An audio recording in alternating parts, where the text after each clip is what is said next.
한순간에 일확천금을 버는 그런 투자가 아니라 장기적으로 나는 어떤 투자를 해야 될까라는 것을 어떤 투자 방법에 대한 제안을 해드리고 싶었던 거예요. 지금까지의 그런 투자 좋지 못하다.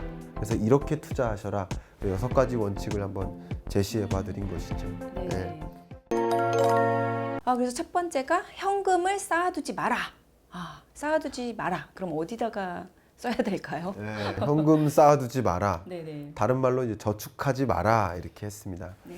은행에 저축하지 말라라는 뜻이에요. 여러분 너무 쉽게 이해하실 수 있을 것 같은데 은행에 돈을 모아서 저축하는 게 나 그래도 1,000만 원 모았어, 2,000만 원 모았어.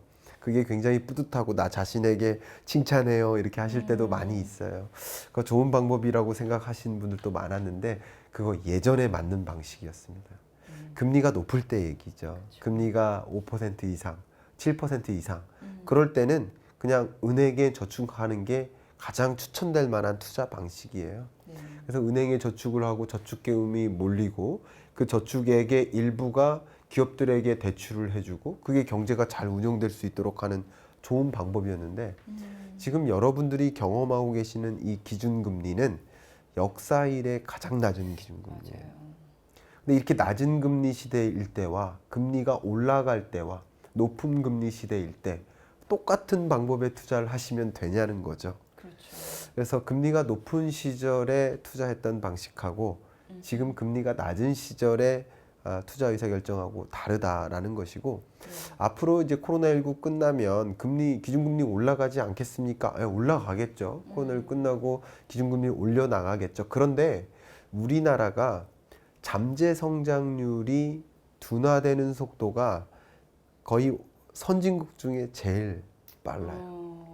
그러니까 다른 예를 들어서 독일이나 뭐 미국이나 이런 여러 나라들은 그래도 성장률을 유지해 나가는 모습인데 우리나라는 3%, 2%, 1% 중장기적으로 잠재 성장률이 둔화되고 있어요. 네네. 물론 인구 트렌드가 거기에 상당한 한몫을 하고 있어요. 고령화되고 있다 보니까 네네. 우리나라가 세계에서 고령화 속도가 가장 빠르다 이렇게 생각하시면 돼요. 맞아요. 예. 그렇기 때문에 우리나라는 코로나19 이후에 금리를 정상화해 나가겠죠. 나간다 하더라도 다시 고금리 시대에 오지는 않는다라는 거예요. 네네. 정상화할 수가 없어요. 왜냐하면 금리를 인하해서 낮은 금리를 유지함으로써 경제가 선순환할 수 있도록 이끌어야 되거든요. 네네. 그렇기 때문에 앞으로도 그냥 은행에 저축하는 것만으로 은행 당사자 여러분들이 이 강의 들으시면 굉장히 싫어할 수도 있겠지만 팩트는 말씀드려야 되겠죠. 네네. 심지어 은행에 계신 분들도 저축 안 합니다. 네. 더 잘 아는 분들은 저축 안 합니다. 어쨌든 저축하는 것보다는 그 이상의 무언가 안정성을 유지하면서 그렇게 위험하지 않은 영역에 적정한 수익률을 유지할 수 있도록 투자할 수 있는 거. 네네. 그 첫 번째 원칙이 저축하지 마라. 돈 모으는 게 다가 아니다. 네네. 이 말씀을 드리고 싶네요. 네. 그러면 이제 뭔가를 해야 되는데 뭔가를 투자하고 뭔가를 해야 되는데 포트폴리오를 잘 구성을 해야 되겠죠. 네. 어떻게 잘 구성을 할 수 있을까요? 포트폴리오라는 것은 그러니까 주식 몰빵, 음. 부동산 몰빵, 아니면 저축 몰빵 이런 방식의 투자를 삼가하셨으면 좋겠다라는 뜻이에요. 네네. 물론 우리의 투자 성향에 따라서 포트폴리오를 어떻게 구성할까는 달라져요. 네. 그래서 포트폴리오를 예를 들면 뭐 주식 뭐 30%, 부동산 뭐 30%, 그리고 뭐 해외 주식도 넣고 채권도 넣고 금이라든가 원자재 투자라. 제가 2021년 경제전망 책 보신 분들은 금 팔고 원자재 사라고 했었잖아요. 네네. 왜 그 글 읽으시면서도 이행을 안 하십니까? 이행하신 분들 제 블로그 오셔서 정말 댓글 많이 남겨주셨어요. 감사하다고. 네. 2020년 9월, 10월 달에 이제 금 팔아라. 금 팔고 원자재 사라. 경제가 회복되면 원자재 가격이 뛸 거 아니에요. 네네. 그래서 구리를 뭐라고 하는지 아세요? 닥터 커펄스. 구리 박사님이라고 부릅니다. 왜냐하면 경제가 회복될 것 같으면 구리 가격이 뛰어요. 사진 띄는 거. 먼저 뛰어요. 먼저. 선행지표라고요. 경제를 볼 수 있는 좋은 선행지표예요. 왜냐하면 세계가 인프라 투자를 막 진척시켜봐요. 그러면 가장 중요한 인프라가 뭘까요? 우리가 이 영상을 촬영하는데 가장 기본이 되는 인프라가 통신이에요, 수도예요, 전기예요. 전기잖아요. 전기가 기본 중에 기본이잖아요. 네, 네. 근데 전기가 깔리려면 배선이 들어가야 되는데 당연히 구리 수요가 늘어나죠.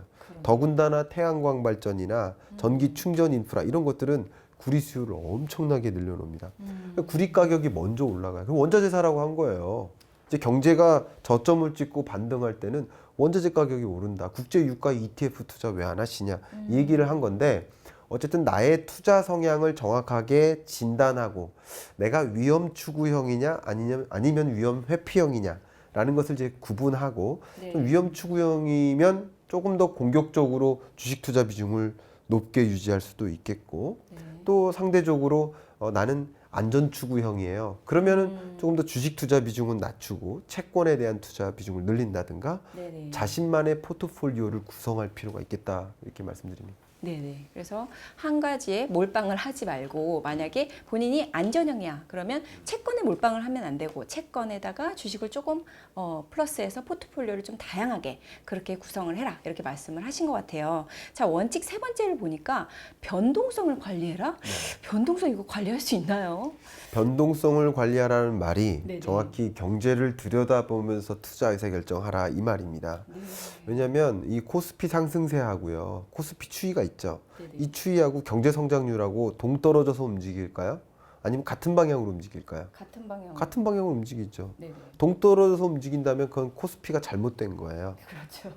왜냐하면 우리나라 경제 규모의 총합이 GDP고 총합이 얼마만큼 커지는지를 보여주는 게 경제 성장률인데 코스피는 이 경제를 구성하는 각 기업들의 총 생산인 거니까 기업들의 주가 매출이 괜찮아지고 영업이익이 좋아지면 경제 규모가 커지면 당연히 코스피도 상승하는 거 아니겠습니까? 그렇죠. 그러니까 다시 말하면 경제를 담싸놓고 투자하면 안 된다는 것을 얘기하는 거고요. 네. 금리를 인하하면 주가가 올라가죠.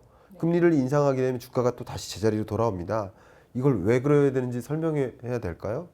시간 관계상. 네. 그럼 금리가 낮아요. 그럼 은행에 저축할까요? 더 많은 사람들이 주식 투자하고 싶지 않아요? 공격적으로 투자하고 싶지 않아요? 그러니까 주식 투자로 몰려요. 그러니까 주가가 올라가는 거죠. 근데 금리가 높아요. 그럼 굳이 위험 부담 가지면서 주식 투자합니까? 안 하죠. 은행에 저축해도 되잖아요. 그러니까 상대적으로 은행으로 자금이 더 많이 몰려요. 그러니까 주가가 금리하고 역행하는 거예요. 이런 것들이 변동성인 거예요. 근데 이 변동성이 계속 올라가기 때문에 안전하게 변동성이 높아지는 경제 속에서도 포트폴리오 속에 안전성을 유지하는 포트폴리오를 구성을 해야 된다는 거죠. 네. 그 대표적인 것이 채권입니다. 채권. 네. 지금 10년물 미국 장기 채권 금리가 계속 올라가고 있죠. 왜냐하면 시장이 기대하니까 그래요. 경기가 회복된다고. 네네.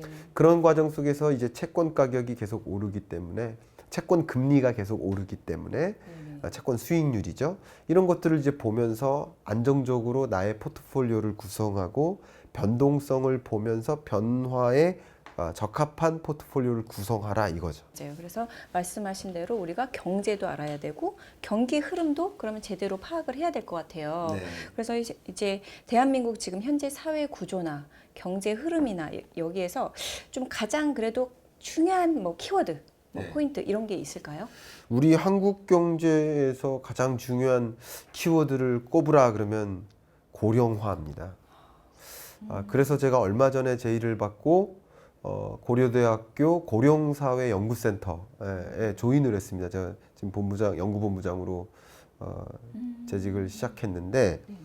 이 고령화가 가장 중요한 우리 한국 경제의 중장기적인 과제예요. 맞아요. 그래서 이 고령화는 1인당 노인 부양 부담을 가중시켜요. 예를 들면 국민연금이 노후에 부부가 최소 생활비로 그래도 제가 숫자를 책에다가 써놨는데 정확한 숫자를 제가 기억을 못합니다. 근데 최소 생활비로 100몇만 원이라고 했어요. 그리고 최소 생활비고 적정 생활비는 240만 원인가 그래요. 그렇네요. 그런데 지금 20년 동안 한 번도 안 빼먹고 국민연금을 수납한 연금 수령자가 노후에 받을 수 있는 돈이 현재 기준으로 92만 원 정도 됩니다.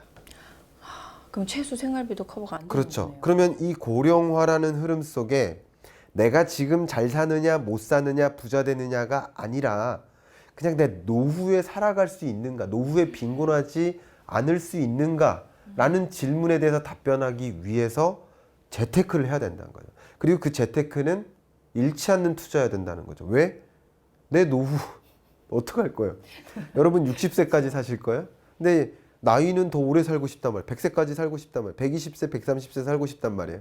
근데 정년은 60세, 65세로 멈춰 있단 말이에요. 그럼 나머지는 어떻게 살아갈 거야? 국민연금 다 받아봐야 성실히 납부한 사람이 92만 원 받는데, 근데 그 92만 원이 지금 92만 원이지 10년, 20년 후에도 그 92만 원 받을 수 있을까요? 그렇지 못해요. 네, 더 네. 사태는 악화되고 그러네요. 있거든요. 돈의 가치도 떨어지고. 그렇죠. 그런 관점에서 우리는 이런 대한민국의 여러 사회 구조, 경제 흐름 같은 것들을 좀 이해하면서 자극도 받고 이런 변화된 환경에 나는 어떻게 의사결정할까 이거 계속 고민을 해야 된다는 거죠. 그럴게요. 그래서 저도 이제 책을 읽다 보니까 노인층의 빈곤자들이 우리나라가 1위라고 해서 전 너무 충격을 받았어요. 우리나라 같이 거의 선진국 같은 나라가 어떻게 노인층의 빈곤층이 1위일까? 이렇게 해서 걱정을 많이 했었는데 노인 빈곤율이 가장 높죠. 네, OECD 가장 회원국 높다고 중에서. 들어서 네. 좀 충격적이었어요. 저는. 근데 재밌게도 이제 우리나라는 만 65세 이상을 고령자, 노인으로 분류를 하고 있는데 그 OECD 통계는 어쨌든 66세 기준이에요. 근데 뭐 그건 그렇게 중요하지 않아요. 근데 우리나라가 다른 OECD 회원국보다 66세로 진입하기 전 단계, 그러니까 소위 생산 가능 인구 일대는 오히려 빈곤율이 낮아요. 잘 산다고요. 네네. 안정적인 소득의 기초에서. 근데 생애 주된 시대 직장에서 나오는 순간 그냥 소득 절벽을 맞이해요. 그러니까 노인 빈곤하게 가는 거예요. 근데 이 노인 빈곤율이 제일 높은 우리나라로서 네네. 그런데 고령화 속도가 가장 빠르니 그러면 그 어떤 나라보다 빈곤한 노인들이 많아지는 한국 경제가 되지 않을까요? 그러네요. 그럼 그런 관점에서 이런 것들을 고려해 본다면 나라가 나를 책임져 주지 않겠구나. 사회가 나를 받쳐주지 못하겠구나. 네네. 라는 의심을 가지셔야 되고 네네. 지금부터 노후 준비를 해야 된다는 얘기예요. 이 노인 빈곤 수준이 높다는 이야기는 바꿔 말하면 사회보장 제도가 덜 갖춰져 있다는 거예요. 다시 말하면 외국인들보다 우리나라가 노인의 고용률이 더 높아요. 그거 아세요? 우리는 일하는 노인이에요. 일을 많이 해요. 그런데도 빈곤한 이유가 뭘까요? 사회보장 제도예요. 그래서 이 선진국들은 노후에도 소위 국민연금 이상의 사회보장 시스템이 잘 갖춰져 있기 때문에 그냥 빈곤하지 않게 잘 삶을 영위할 수 있게 이렇게 해놨는데 우리나라는 아직 그럴 여건이 안 되어 있고 고령화 속도는 가파르고 오늘 내일 해결해야 될 정책 과제가 또 산적해 있다 보니까 앞으로도 뭐 이렇게 고령 사회가 진전됨에 따라서 적극적인 대응책을 잘 마련할 거라는 기대는 사실 없어요. 제가 부정적인 사람이 아니고 저를 잘 아시는 분은 아시겠지만 제가 굉장히 낙관적인 사람이거든요. 근데 이것은요, 여러분 보셔야 되고 제가 어제도 서울대 조영태 교수님 만났고 뭐 2주 전에도 만났고 다음 주 월요일에 또 만나는데 우리나라 가장 유명한 인구경제학자죠. 그래서 조영태 교수님이 뭐라고 하셨냐면 이분이 정해진 미래의 저자인데 다른 건 좀 불확실하게 이야기할 수 있을지 몰라도 인구 감소와 고령화 이 이슈만큼은 거의 확정적이다. 그거는 정해져 있다라는 거죠. 그것을 가정하고 우리가 살아갈 필요가 있다라는 것을 강조하셨거든요.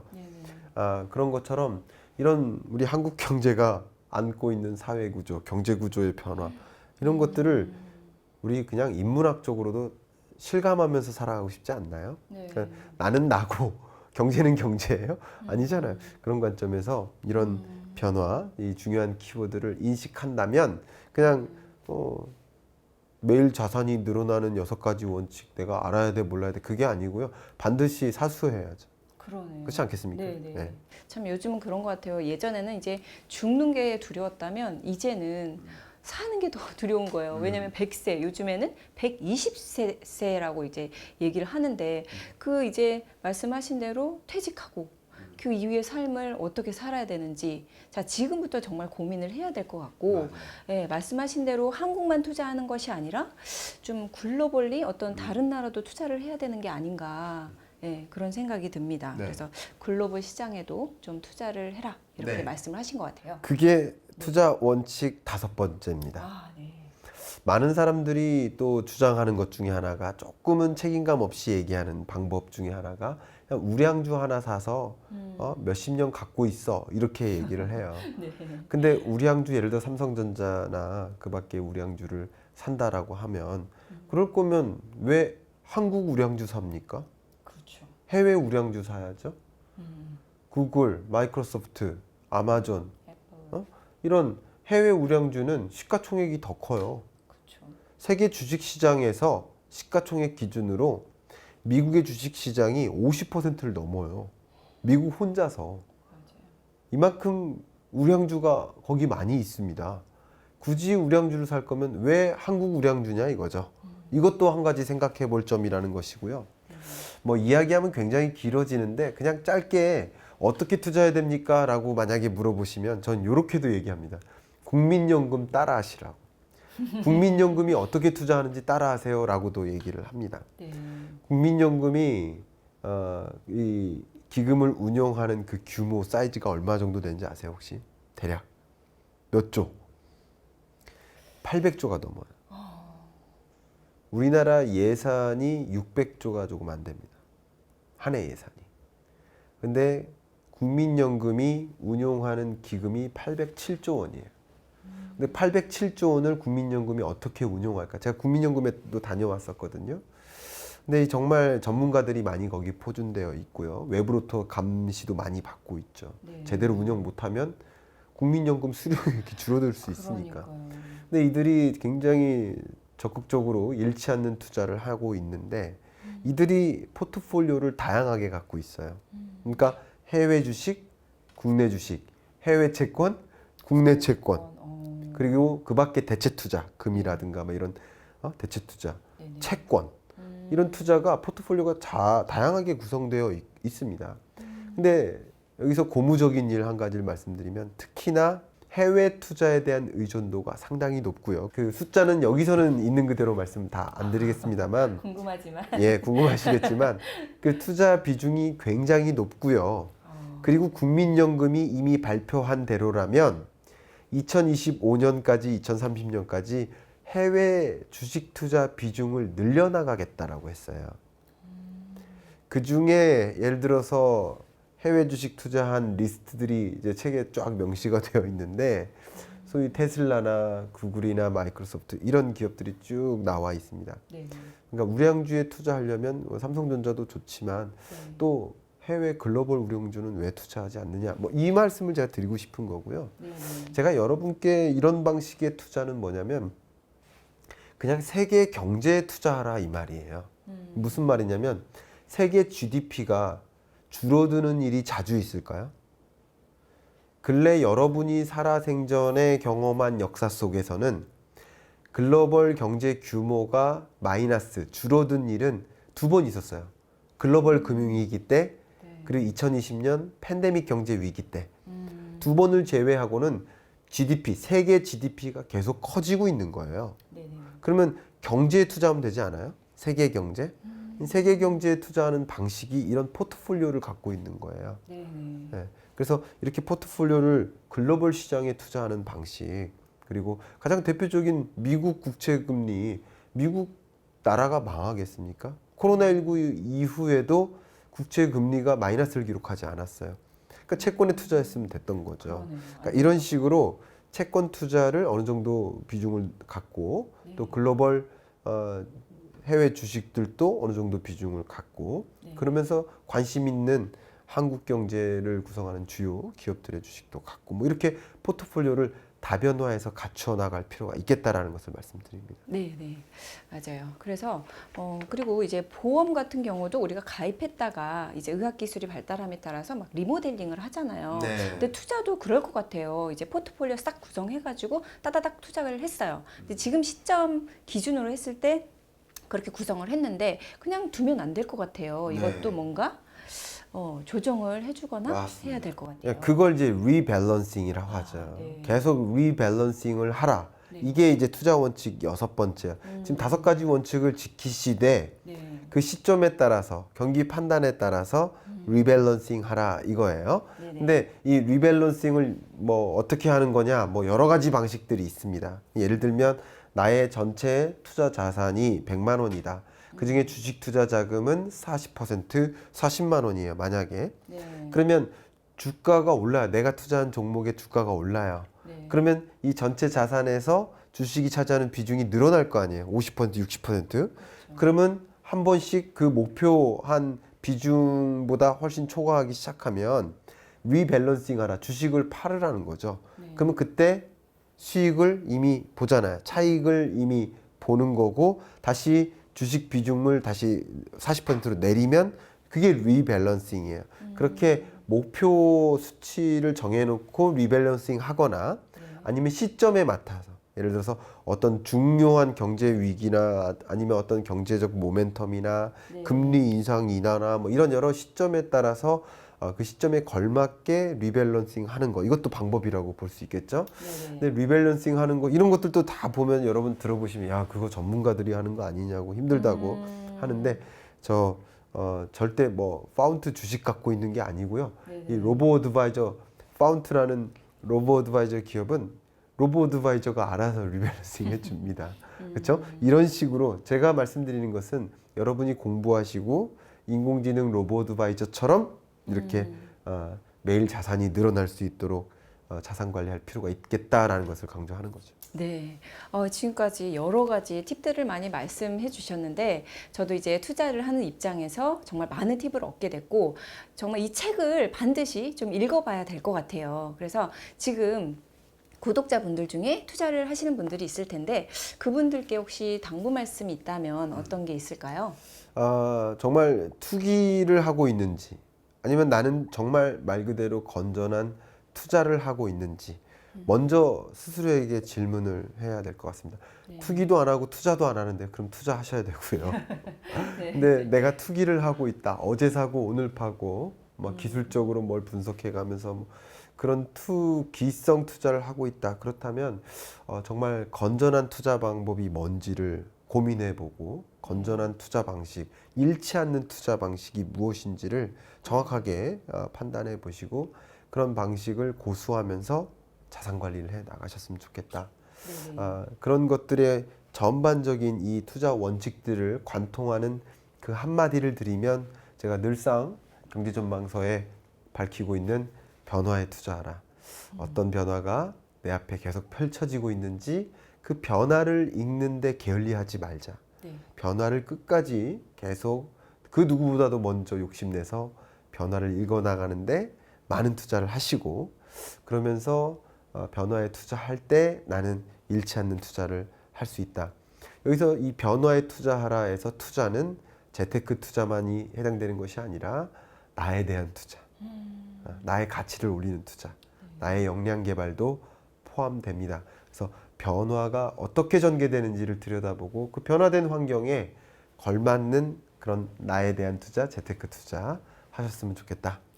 변화에 투자하라. 너무 인문학적으로 또 접근을 마지막에 해주셔가지고 너무 감동을 받았고 자 우리 교수님께서 처음부터 끝까지 관통하는 얘기가 있어요. 경제를 알아야지만 투자를 할 수 있고 또 이제 제가 교수님 책 거의 다 봤는데 우리가 재테크를 할 때 만약 경제를 모른다면 눈을 감고 운전하는 거예요. 그럼 100% 어떻게 돼요? 사고가 나죠. 그래서 여러분 경제가 너무 어렵다.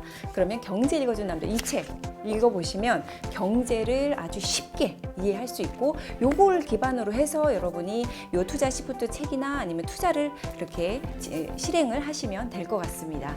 자 오늘 너무 이제 귀한 시간 내주셔서 감사하고요. 초대해 주셔서 감사합니다. 네, 많은 유익한 얘기 들었습니다. 네. 오늘 수고 많으셨습니다. 네, 구독자분들 감사합니다. 네, 감사합니다.